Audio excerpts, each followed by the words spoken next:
wabarakatuh. Apa kabar Sobat BNNP Aceh dimanapun Anda berada? Hari ini kita kembali lagi dalam Bincang Podcast BNNP Aceh, masih bersama saya Nabila Khair Azhar.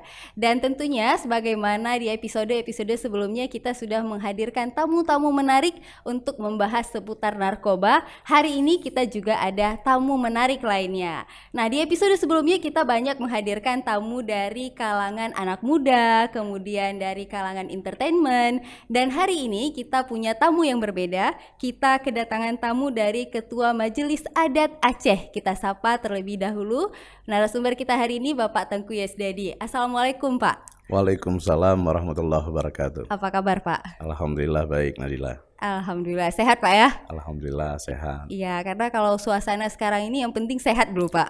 Iya. Iya, nah Pak, ini kita ngobrol-ngobrol soal sinergi kita dalam menyelesaikan permasalahan narkoba di Aceh dan tentunya juga dengan Majelis Adat Aceh. Ya. Tapi sebelum itu kita cerita-cerita sedikit dulu, Pak. Sebenarnya Majelis Adat Aceh ini sendiri tugasnya apa sih, Pak? Iya. Majelis Adat Aceh sebenarnya kita ada itu karena ada keistimewaan Aceh. Iya. Keistimewaan Aceh ada 3. Keistimewaan di bidang agama, yaitu ada MPU. Keistimewaan bidang pendidikan, ada MPA. Kemudian keistimewaan bidang adat istiadat, itu ada MAA. MAA. Jadi ada 3 lembaga keistimewaan yang mungkin tidak ada di provinsi lain, cuma ada di Aceh. Nah, mungkin banyak yang kurang tahu tentang fungsi MAA karena MAA bukan eksekutor. Iya. MAA ialah kita yang menyiapkan nilai, kemudian seharusnya bagaimana sih dalam tatanan kehidupan orang Aceh itu pada tempo dulu, sekarang, dan masa yang akan datang. Nah, ini semua nanti dilakukan oleh aparatur desa atau aparatur kampung.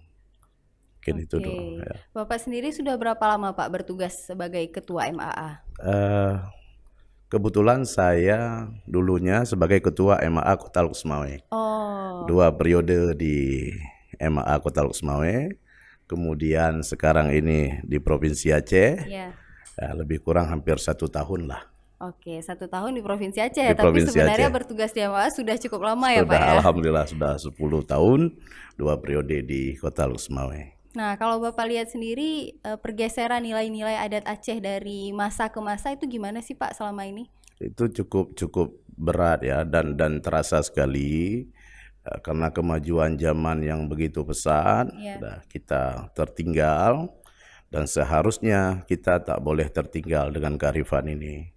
Karena kearifan ialah barang yang tidak terlihat wujudnya, akan tetapi dia terus bisa kita rasakan. Ya. Sampai kapanpun. Nadila besok jadi presiden pun, jadi tentang kearifan, pasti itu kamu rasakan. Ya. Karena itu kita bawa dari mulai kita di ayunan, sampai kita jadi orang tinggi di negeri ini. Saya rasa itu tidak boleh tinggal, karena akan hilang jati diri kita, hilanglah benang merah kita. Apa sih yang kita jadi pemimpin di negeri ini, yang kita atur kan masih orang senegara, sebangsa, Ya. seagama, bukan orang lain kan? Ya. Nah, ketika kita tidak tahu nilai-nilai kearifan, nilai keluhuran negeri ini, apakah dia bisa memimpin dengan baik? Tentu tidak. Mungkin begitu. Kalau kondisi sekarang di masyarakat, menurut Bapak nih, kira-kira masih ada nggak sih, Pak, nilai-nilai kearifan itu? Masih, tetapi kurang pesat ya. Masih hari ini mungkin cuma tinggal pada seremoni saja. Dalam kehidupan sudah mulai berkurang. Padahal sebagaimana Syekh Nuruddin Araniri pernah menyampaikan, hukum adat sebagai pakaian, hukum Tuhan kekulah kama. Artinya hukum adat itu sebagai pakaian kita, harus kita pakai setiap pergerakan orang Aceh. Kalau dia tidak pakai pakaian, maka auratnya keluar. Di mana posisi agamanya coba? Ya. Betul.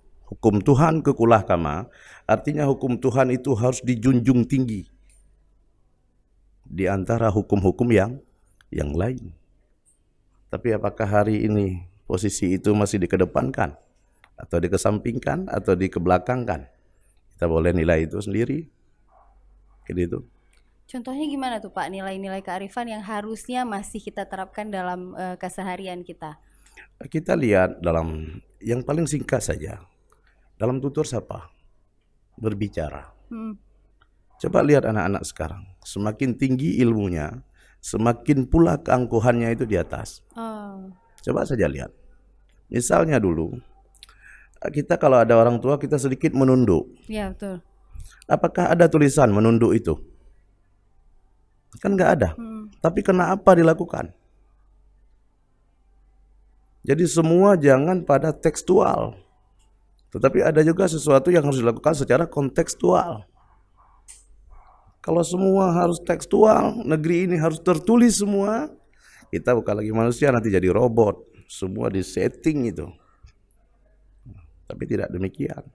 Gitu. Ya itu dia ya Sobat BNNP Aceh, nggak semua aturan itu harus kita laksanakan hanya yang tertulis saja, bukan soal undang-undang saja yang harus kita taati ya, tapi ada aturan-aturan adat yang memang mungkin tidak tertulis tapi penting untuk kita lestarikan dan kita jaga. Nah Pak, kalau kita melihat pergeseran nilai-nilai ini kan pastinya ada banyak faktor Pak. Kalau salah satunya adalah faktor narkoba pastinya. Kalau Bapak sendiri melihat seberapa jauh sih narkoba ini menggerogoti anak bangsa di Aceh ini Pak? Itu bukan seberapa jauh lagi ya, tapi itu memang momok yang menakutkan hari ini yang luar biasa. Karena kekejaman narkoba itu bukan saja pada anak-anak. Kok terus yang kena anak-anak? Yang jual orang tua. Ya betul juga Pak. Sabi kenangan umit. Anak-anak terus yang kena. Sementara yang jual itu orang tua. Nah, oleh karena itu narkoba bukanlah hal yang main-main. Dia bisa menghancurkan negeri ini. Dia bisa menghancurkan semua regenerasi kita. Jadi saya rasa semua harus konsentrasi terhadap ini. Bukan saja BNN, tapi semua elemen ikut membantu apa yang dilakukan oleh BNN. Karena bukan untuk kepentingan BNN itu sendiri, tapi untuk kepentingan daripada negara, bangsa. Jadi bukan hal yang biasa narkoba ini. Hal yang luar biasa. Gitu. Oke Pak, nah kalau kita melihat secara negara kan pasti sudah banyak ya aturan-aturan undang-undang yang mengatur ini. Kalau secara adat menurut Bapak bagaimana sih Pak kita bisa mencegah perkembangan narkoba di Aceh? Bisa. Di Aceh hukum adat itu ialah bersifat anjuran. Tetapi dia punya sanksi yang namanya sanksi sosial. Sanksi sosial tidak masuk penjara, tapi nggak mau keluar dari rumah kalau udah kena sanksi itu. Dan bahkan bisa pindah dari kampung tersebut. Itu bisa kita terapkan. Tetapi, nah ini juga dari pemerintah juga. Kadang-kadang ada yang sulit kita lakukan itu di kampung-kampung. Kenapa tuh Pak? Karena pelanggaran HAM.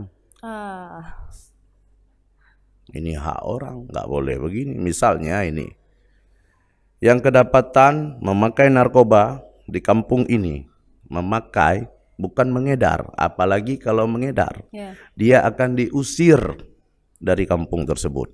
Ayo gimana? Ada bertentangan nggak dengan aturan-aturan yang lain?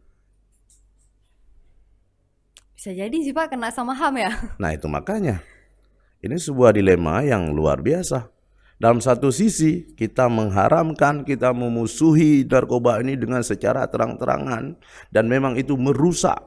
Nggak ada kajian yang membuat itu bagus, nggak ada, semua merusak dia. Tapi ketika kita mengambil tindakan, jadi masalah baru. Nah, oleh karena itu, kita titipkanlah nilai-nilai untuk kebencian kepada narkoba ini dari mulai di ayunan. Misalnya kita di Aceh, terus orang dalam mengayun, menginabubukkan anaknya, misalnya, kenapa di Aceh itu terkenal orang Aceh itu paling kuat dalam hal berperang? Aceh kan nggak pernah dijajah, ya kan? Nah, karena dititipkan bahwa penjajah itu kafir, itu benar-benar haram, tidak boleh sedikit pun dia menjamah negeri kita ini. Contoh, ketika diinabubukkan.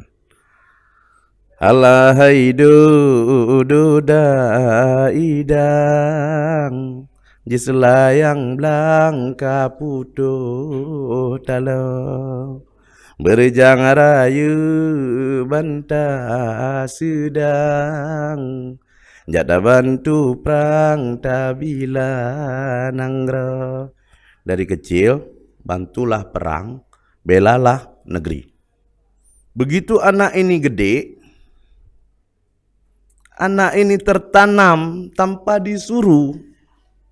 Dia tahu apabila negerinya hampir terjadi rongrongan daripada asing, dia sudah mempersiapkan diri. Begitu juga kenapa enggak kita tanamkan bahwa narkoba ini juga nanti akan menghancurkan negerimu.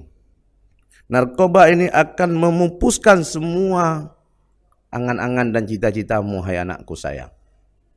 Saya rasa itu nilai yang paling aman untuk mencegah daripada penggunaan narkoba kepada generasi muda Aceh.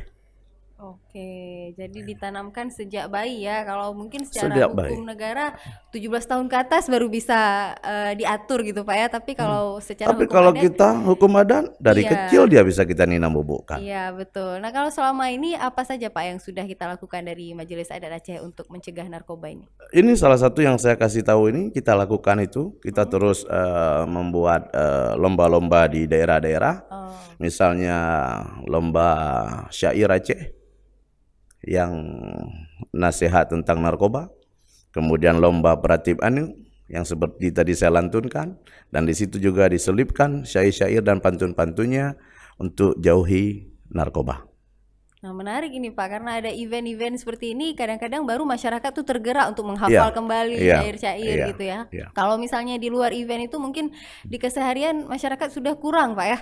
Banyak lagu-lagu lain yang bisa dinyanyikan untuk anaknya. Ya. Tapi karena ada event-event itu baru benar-benar mengingat kembali dari adat-adat itu. Baik Pak, menarik sekali. Nah, kalau kita membahas kondisi masyarakat Aceh terkait narkoba hari ini kan memang sudah mengkhawatirkan Pak. Harapan Bapak seperti apa sih Pak untuk ke depan? Harapan saya ke depan, sebagaimana juga dalam pantun Aceh, hai putro Aceh, bijeh mutuah, seramo Mekah tapuo citra, lagi yang kakak masa yang sudah, Acehnya megah bangsa bohdonya. Ya, banyak sekali Putro syair. ngon putri taci cok langkah, budaya daerah taci pegisa, adat istiadat resam daerah, beli tak kebah taci peguna. Pulau Jino danyo kamu dah di pemerintah mandum gebina, gebudeng MAA rata daerah, tempat musyawarah para seni dan budaya. Wow. Jadi anak muda hari ini, lakukanlah semua kegiatan kamu yang bermanfaat. Jauhkanlah semua kegiatan-kegiatan yang tidak bermanfaat, yang dapat menjerumuskan kamu ke dalam hal narkoba. Baik, luar biasa Mungkin ya. itu. Berasa ya Pak, hari ini saya diskusi dengan Majelis Adat Aceh keluar syair pantun terus Pak. Ya. Terakhir Pak, closing statement apa yang mau disampaikan? Saya sampaikan mudah-mudahan yang pertama kepada pemerintah. Ya. Pemerintah hendaknya harus benar-benar dalam menangani masalah narkoba ini. Narkoba ini ialah satu hal yang lebih parah daripada penjajahan dari luar, tapi dia lebih parah lagi ketika narkoba ini tidak kita tangani dengan baik. Mungkin terus konsultasi dengan BNN, apalagi yang kira-kira bisa kita bantu, dan saya sendiri dari MAA, saya terus siap untuk bekerja sama dengan BNN kalau memang dibutuhkan. Begitu juga dengan pemerintah, hendaknya saya selaku Majelis Adat Aceh yang termasuk Forkopimda ini mengingatkan kepada pemerintah untuk betul-betul lah misalnya menyiapkan sarana dan prasarana kepada anak-anak kita yang sudah terlanjur kena narkoba. Hari ini mungkin dia masih bisa disembuhkan, diselamatkan, kenapa tidak? Mungkin itu saja dari saya. Baik, terima kasih Pak. Luar biasa kita sudah berdiskusi panjang dan bersinergi hari ini. Ya. Tentunya sangat dibutuhkan Pak sinergi bersama Majelis Adat Aceh Amin. untuk kita bersama-sama memberantas narkoba. Sekali lagi terima kasih Pak. Ya. Dan Sobat BNNP Aceh dimanapun Anda berada, itu tadi diskusi kita bersama Ketua Majelis Adat Aceh Bapak Tengku Yusdadi. Dan tentunya ini adalah upaya kita bersama untuk terus bersinar, bersinergi untuk Aceh bersih dari narkoba. Sampai jumpa dalam episode selanjutnya. Saya Nabila Khaira Azhar, mohon undur diri. Assalamualaikum warahmatullahi wabarakatuh. Waalaikumsalam warahmatullahi wabarakatuh.